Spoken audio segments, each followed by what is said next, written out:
အဝေးကြီးကကောင်းကင်ယံပေါ်မှာရမ်းကိုတောက်ပတဲ့လာမင်းကြီးရှိတယ်။အဲ့ဒီလာမင်းကြီးပေါ်မှာဝန်းလုံးလေးကိုပြဖွေးနေတဲ့ဖလက်ဖီဆိုတဲ့ရင်ကလေးနေထိုင်ပါတယ်။ဖလက်ဖီလေးရဲ့အလုပ်ကတော့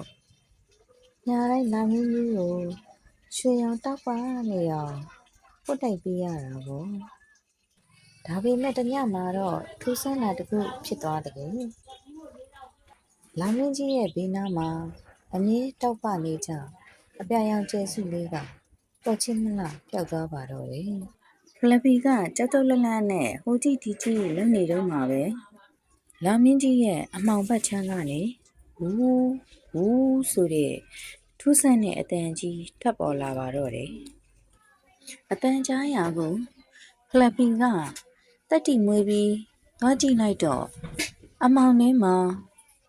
ပိတ်မိနေတဲ့ကျဲပွင့်ကလေးတစ်ပွင့်ကိုတွေ့လိုက်ရတယ်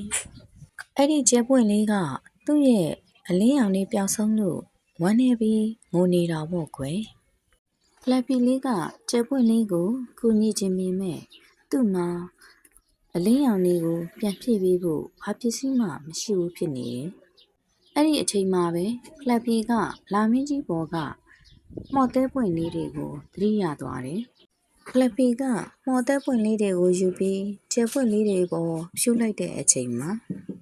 ကျဲပွင့်လေးတွေကအပြာရောင်မဟုတ်တော့ပဲတကူလုံးတက်တက်ရောင်တွေတောက်ပလာပါတော့တယ်။အဲဒီတက်တက်ရောင်ပြင်ကနေတဆင့်ထူးဆန်းတဲ့လေကားတစ်ခုပေါ်လာတဲ့အခါအဲ့ဒီတက်တက်လေကားဟာကဘာမြေကြီးပေါ်ကခလေးတွေရဲ့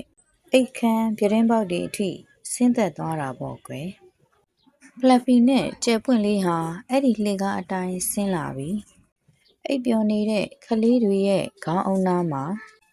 ပျော်ရွှင်စရာအိမ်မက်မှုန်လေးတွေကိုချပေးခဲ့ကြတယ်။အခုဆိုရင်ခလေးတို့ညဘက်အိမ်မက်လှလှလေးတွေမှတ်တာဟာလာမင်းဘော်ကဖလက်ဖီကလာပြီးလက်ဆောင်ပေးသွားလို့ပဲပေါ့ကွယ်။ဒါကြောင့်ခလေးတို့လည်းညဘက်အိတ်ခန့်နီလာမင်းကြီးကိုကြည့်ပြီးတက်တာလုပ်ဖို့မမေ့နဲ့အောင်နော်ဖလက်ဖီကလာမင်းကြီးပေါ်ကနေခလေးတို့ကိုပြုံးပြနေမှာမလို့ပါခလေးတို့ကြီးပုံပြင်လေးကတော့ဒါပါပဲကွယ်